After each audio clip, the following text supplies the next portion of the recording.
Welcome to Sports from the Couch. I gotta say, it's the stupidest thing in sports. With your host, Mike Mercado. Players cannot stand him. Coaches cannot stand him. Most importantly, the fans can't stand him. Brought to you by Mercado Airwaves. I'm gonna say it once, and hopefully I'm wrong, but it's a disaster waiting to happen. That is so bad, that is absolutely brutal. Hello and welcome in, friends, to another edition of Sports from the Couch here on Mercado Airwaves. I'm your host, Mike Mercado. I want to thank you so much for making us a part of your day. Make sure you guys are following us all over the universe, because on today's edition, that's how you can be interactive with the show on our Mailbag edition of Sports from the Couch on this Tuesday, June 15th, 2021. Your boy was a little under the weather on Monday, so we pushed the show a day, and we get a chance to answer your questions. So that's going to be a lot of fun. But before we get to that, let's take care of some housekeeping notes. You can follow us all over the universe. I'm on Twitter at Mike M Media, Instagram, Mike Mercado Media, or you can be interactive with the show on Twitter at Couch Sports Talk. Please give us a thumbs up and hit that subscribe button on YouTube, youtube.com/Mercado Airwaves Network. There you can see the video version of the podcast. That's youtube.com/Mercado Airwaves Network. Like us on Facebook at Mercado Airwaves. Please subscribe to us, share us, comment wherever you can share our podcast at Mercado Airwaves. You can become a producer of the show, support the network at patreon.com/Mercado Airwaves. And of course, check out our Teespring store at teespring.com/Mercado Airwaves. We have a bunch of cool swag just for you in time for the summer. And of course, if you want to keep up to date with everything we're doing on the network, the True Crime Show, the Pop Culture Show, Two Nerds of a Feather podcast, our sister podcast, the Gone Missing podcast, check us out on Twitter at Mercado Airwaves. So it is a mailbag edition of Sports from the Couch. And as you can see here on the video version of the podcast, we have 5 different questions that we're going to get to today. And a bunch of our friends sent them in. So let's get right to it. And the first one comes to us from Brendan Jones at Brendan Jones on Twitter. That's Brendan_Jones. Did Coby White, show that he has a future with the team, Chicago Bulls, with the success of his last 10-ish games? So, interesting question that Brendan brings in, because a lot of people, obviously this offseason, are talking about what the Bulls are going to do for point guard. You know, it's been the biggest discussion this entire season since Coby got drafted, is that he, while plays point guard, he doesn't facilitate the ball as you would want for somebody that you hope to get you to an NBA Finals, the playoffs. For example, Chris Paul, Mike Conley Jr. We've talked about it, Lonzo Ball.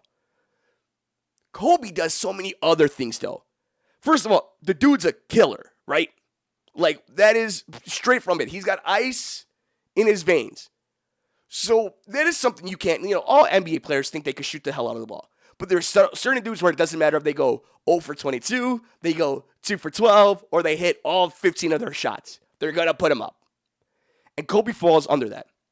But you bring up the last 10-ish games, and I mean, just a sample size, and you got to keep in mind that Zach wasn't there because he was in the COVID protocol, right? But these are just points, and this is from game 61 to 72, all right? And we'll start from 61. I got this from Basketball Reference.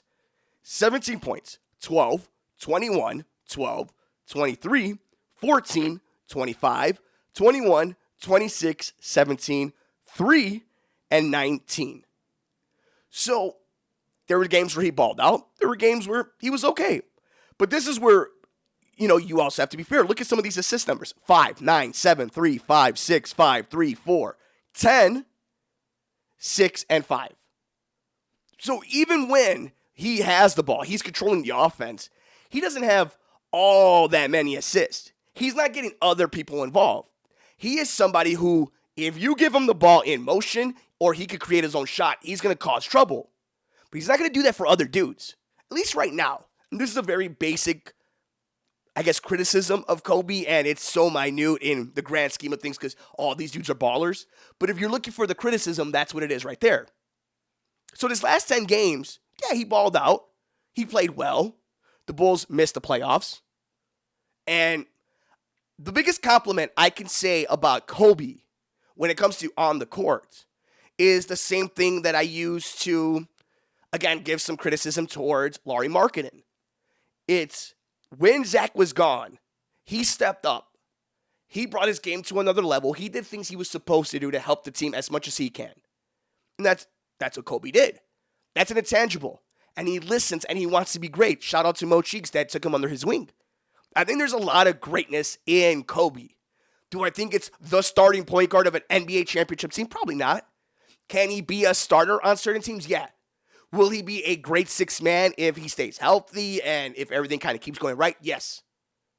But will he be Chris Paul? Probably not, but who is? So, and looking more directly to your question, did Coby show that he has a future with the team with the success of his last 10-ish games? Absolutely, and much more than like Larry Marketing. That's where it's at. Is he going to be top 5 point guard in the league? Probably not. But if you get yourself a Lou Williams, that type of player, you're going to be more than happy. And if you find yourself a point guard that's going to get him the shot in motion, we're going to Sizzler, baby. That's the hope.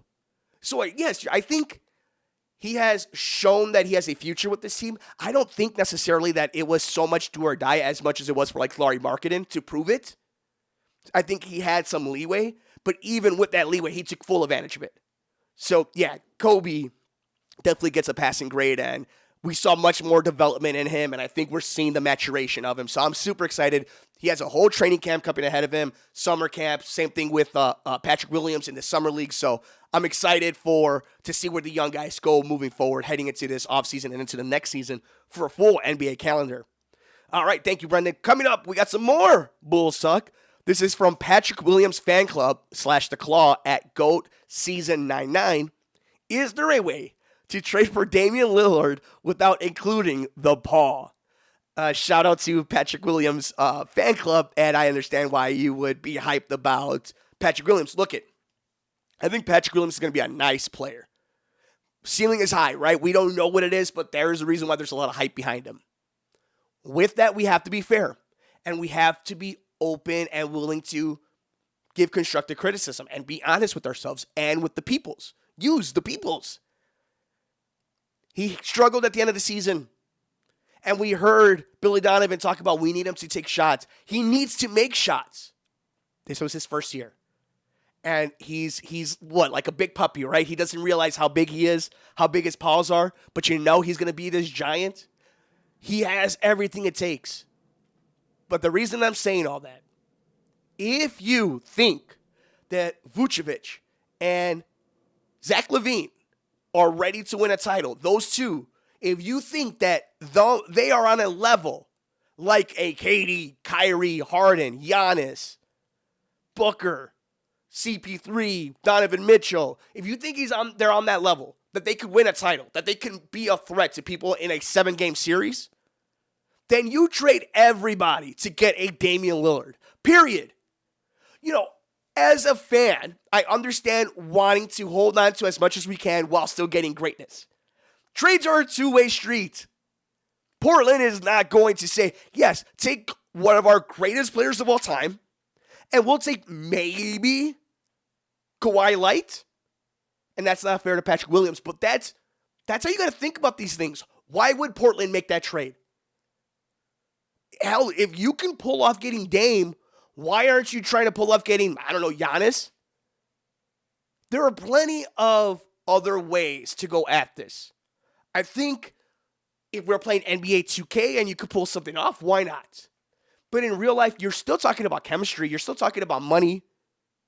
You're still talking about dudes wanting to play here. It's fun to speculate, and it's also fun to think about how good a Patrick Williams can be. But it's the same conversation we were having about Aaron Rodgers or Russell Wilson when the Bears were in the trade market for Russ. There's nothing you won't give up. The goal in sports is to get as close as you can to winning championships. Then the goal after that is to stay as consistent as possible to win said championship. Right? Guys like that guarantee you that you're going to be in it. Look at how good is Portland. Like, we like CJ McCollum, nice player, right? Dame is great, and he makes that team dangerous. It's the same thing with Luka. It's like the teams are whatever. They're just that good that they make them instant threats. So if you believe in your roster enough, and like that's also the thing too. If you're talking about we want to hold on to players or we're afraid to trade these players, your team still didn't make the playoffs. Didn't even make the play-in tournament. And like you could say about injuries, you could talk about COVID. But that's the fact. That is the black and white truth of it. So, yeah, I think it would be wonderful if you could get Dame time in Chicago. But if including Kawhi Light, Patrick Williams, a great prospect like a Patrick Williams, the Paw, as you guys like to call him, you have no choice. You got to send Benny the Bull if you have to, if that means getting Dame to Chicago. But interesting. Appreciate you guys over at the Patrick Williams fan club. Here we go. How about our next one? This one was from an email. What did you think about Julio Jones going to the Titans for a second-round pick? This is an interesting one. This happened, about 2 weeks ago now? Maybe a little less than that. It just confirms that Atlanta is rebuilding, right? And I think we've all got that. I guess the real interesting, you could break this down as much as you want, and there's so many little integral details, right? If they were going to do this, why not go get a quarterback then and just completely blow the thing up? Or if that's not the case, and the only reason that you made this trade is because Julio was on national TV and, got outed because of Shannon Sharp, then why were you caught with your pants down? Because Atlanta normally doesn't do that. And there's been talks that Julio's been wanting out for 2 years. So why now did it all get out? Okay. So that's its own interesting thing. Atlanta is going through its own problems. Tennessee. Look, all this really does, and I don't know if you guys understand this, they're not going to start just airing the ball out. Not when they have the best running back in the league. And Mike Vrabel, I always forget how to pronounce his name the right way, the Tennessee head coach, he's not just going to all of a sudden make this Kansas City. No, they're going to protect the ball, and they're going to make Derrick Henry run it down your throat. And then every once in a while, they're going to throw it over the top, and one of those man beasts in A.J. Brown or a now Julio Jones are going to catch it and score touchdowns. But they're not going to just be flying up and down the field. But with that, look at that division. Where's Jacksonville going to go? Drafted a new rookie quarterback, all the hype in the world, a lot of pressure. Got a new head coach who's running everything. Tim Tebow's in that team. So there's just going to be random drama. Okay, so Jacksonville, whatever. Who knows what's happening with Houston and with Deshaun Watson? Okay, get them out of there. So then it becomes Indianapolis and Tennessee. And I think Carson Wentz going back to his old offensive coordinator. That might be something good, and that's a nice team. I like Jonathan Taylor. I like that defense. That could be fun. So I don't think this just automatically makes them the favorites in the AFC. I don't even think this makes them the favorites in the AFC South. It makes them competitive. It makes it interesting. It goes into the mindset of, I don't know what the hell Atlanta was thinking. And I also wonder, what's Green Bay thinking? If all essentially it costs was a second-round pick to get Julio Jones, why aren't you picking up the phone and offering a first-rounder? I get it, the equity, and it's not worth it. Point being, well, I think it's a little overstated that people say Aaron Rodgers never had help. If you have a chance to get a talent like this for 1 year, even if you got to eat that money, right? And you see the momentum in the NFC North changing, why not try to strike and make a deal now? I don't understand it. I shouldn't be surprised this is the same GM who's calling him a interesting fella or whatever. I think that's bad management. I think it's malpractice if more teams didn't ask what it would take to get Julio Jones. While I think he's definitely on what you would say the decline of his career, what's the decline of a career of one of the greatest of all time? Is he now just average or a little bit above average? That's still pretty damn good if he's your second or third option behind A.J. Brown and obviously Derrick Henry. I don't think they become Super Bowl favorites like a lot of people want them to be. They're fun. They're interesting. It's going to be a fun matchup in the AFC South. There's no guarantees. And we've seen in the NFL, first to last, last to first, all the time. What I want to know is, did Green Bay make an offer? Who didn't make an offer? Were the Bears in on it? They shouldn't have been, but were they in on it? Let me know your thoughts. I'm on Twitter at Mike and Media, Instagram, Mike Mercado Media, and of course on Twitter at Couch Sports Talk. This one's on Facebook from our boy, Michael Ambro. I always mess up saying your last name, my guy, so I always call him Ambro besides Dean Ambrose. He's a good wrestler, but shout out to my dude. He actually made the rap song back in the day when youngster Mike was a up-and-coming sports broadcaster. I had the Chicago Beat, and your boy Ambro did the intro for the show, so you guys could check that out on the archives over at Mercado Airwaves. But here's his question/comment on Facebook. I am hopeful forever and ever and ever for Justin Fields to be our city's savior, but this Bears franchise has destroyed so many QBs over the years that I feel like we're all just setting ourselves up for heartbreak. As usual, LOL. My friend, my brother, you're 100% correct. But, that's the case for anything.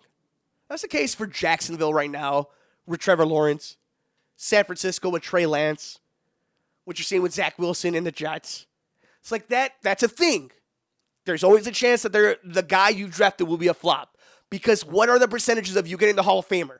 How many guys are all-time greats, right? Like the percentage is so small that you hitting on it are so low. This is where I think the difference comes. You have guys making this pick that at least evaluated correctly the last draft that your GM messed up. Okay? That's the first thing. I think the second thing is this conscious effort to get it right. I think more, and I could be completely wrong, and it's hard for me to prove this, but follow my logic here. I think this is the first time consciously, and not just consciously, wanting it, the desire to get it right is so strong from the organization all the way down to the fan base. I think for the most part in Bears history, they were A-okay with just getting by with an okay quarterback, a good running game, and a great defense. That was the template. What's happened is as the NFL has evolved and the Bears slowly have caught up, is you're finally at a point where this is normal. This is normal for teams to draft quarterbacks until they get it right. Don't forget, Ryan Pace told us he was going to draft a quarterback every draft until they got it right because it's the most important position on the field, correct? Mr. Trubisky and Bueller, you got to go for the guy. Can't win the lottery unless you get a ticket. Don't get a chance at it unless you get a piece of the pie constantly. You know, it's the old adage of I don't know if it's an adage, but it's the old talking of like a bite at the apple in sports. You know, eventually you're going to get it right. You just got to get there enough times. The Bears haven't. While they've brought in a lot of guys and they've drafted guys in certain rounds and whatnot, this is the first time that they drafted the guy we've all thought was the consensus pick. He had all the attributes. He had the resume. They got the guy they were supposed to. They didn't reach for anybody. They didn't make this outlandish trade. It's the right move. And that's why, whether it works out or not, and that's the thing, Bears fans, look, I'm as excited as anybody. Justin Fields is my quarterback, and you will not be talking to me in any which way. Shout out to Everett O'Neal. But there's the possibility it doesn't work out. It's just, it is what it is. And we know Ohio State quarterbacks don't have the best reputation. Chicago Bears quarterbacks don't have the best reputation. We understand all that. But there's a reason why you feel confident or better about it. Because it was the right guy, the right move, the right time. Whether it works out is different. You just got to feel or hope that you finally rolled the right dice this time. And finally, this is a quote we got actually at the end before we started recording. And thank you, Amber, for that question. It kind of leads into this one. Chicago Bears head coach Matt Nagy told Chris Collinsworth that there is no possible scenario that Justin Fields is the starting quarterback week 1. Quote from Nagy, Andy Dalton is our starter. Justin is our number 2. And we're going to stick with this plan. You just got to trust the plan. What are your thoughts on this quote from the Bears head coach? So as we're going to break this down, I just kind of want to take a look. A few weeks ago on Sports from the Couch, I gave my predictions of when I think Justin Fields will be starting for the Chicago Bears. And as I'm looking through right here, we got preseason games. All right, let me bring this up right here so I can take a look at it. Okay, so I have a theory on when Justin Fields will play. These are the two scenarios. Scenario one. I guess there's three, but scenario one and scenario two kind of playing together. Scenario one, Justin Fields is just so undeniable during training camp, preseason, that he has to play. Okay, that's the easiest route to it. Or at least that's the less route that we need to talk about with obstruction, or we could go into detail about it. The second thing, Andy Dalton starts week 1, Bears don't win, and then they go to Soldier Field for week 2. And then you start looking at the schedule, right? You let Andy Dalton have his turn with Aaron Donald and those boys over there, Leonard Floyd, and then you just hope for the best for Justin Fields. Sure, you get through week 1, maybe you ink out a win, whatever. Start looking at the schedule. Bengals at home, at Cleveland, Lions at home, in Vegas, then the Packers, then the Bucks, then the Niners, then the Steelers, Ravens, Lions, Cardinals, so on and so forth, right? Look at that schedule. Bengals, Browns, Lions, Raiders. First 4 games after that LA game. Looks like a nice spot to put your guy in. Doesn't have to play week 1. Doesn't have to go deal with that defense for a potentially Super Bowl contending team in LA. And then you get to start your first NFL game at home against a horrible Cincinnati Bengals team. My theory all along has been Justin Fields will be the starting quarterback for the Chicago Bears against the Cincinnati Bengals. Week 2. Latest against the Raiders in Vegas. That is just my thoughts. I think Andy Dalton is a very nice quarterback. He's a professional. You could keep him, and he won't embarrass you. Will he win you a Super Bowl? Probably not. It's no guarantee Justin Fields will. But if you're asking me to make my prediction, to make my guess, hey, Mike, when does Justin Fields become the starting quarterback for the Bears? I think it's no later than week 4 against Vegas. Or at least week 5, excuse me. Yeah, week 5. But I wouldn't be surprised if we wake up after that Sunday night game in LA and we hear that Justin Fields will be taking on Joe Burrow week 2 at Soldier Field. Those are just my thoughts. I could be wrong. But look, and I'm not going to criticize Nagy for saying that. He's saying what he's supposed to. He's backing his veteran quarterback, and he's also making sure that his rookie quarterback, doesn't have pressure. And you could ask me about it. Don't ask him. I like that. Deflection. I like that. But it doesn't mean anything. It's June 15th. They haven't hit the field yet. Give it time. And Justin Fields will be the quarterback of your Chicago Bears. But with that, friends, I think that is it. We have taken all your questions. And if you would like to be on the show, if you would like to have your thoughts or questions read for the entire universe to digest, love, and think upon, send us a tweet over at Mike and Media. Make sure you're following us all over the universe. That's Twitter at Mike and Media, Instagram, Mike Mercado Media. Be interactive with the show on Twitter at Couch Sports Talk. Make sure you like, rate, review, and share us wherever you get your favorite podcast at Mercado Airwaves. Please do us a huge favor. Subscribe to us on YouTube, youtube.com/Mercado Airwaves Network. You can see the video podcast version of the show. And of course, check us out all over the universe on Twitter at Mercado Airwaves. Thank you guys so much. My voice is going. I'm going. We're done. Please take care of yourself. Take care of each other. Enjoy all the games. We will see you next time here on Sports from the Couch on the Mercado Airwaves Network. I'm Mike Mercado.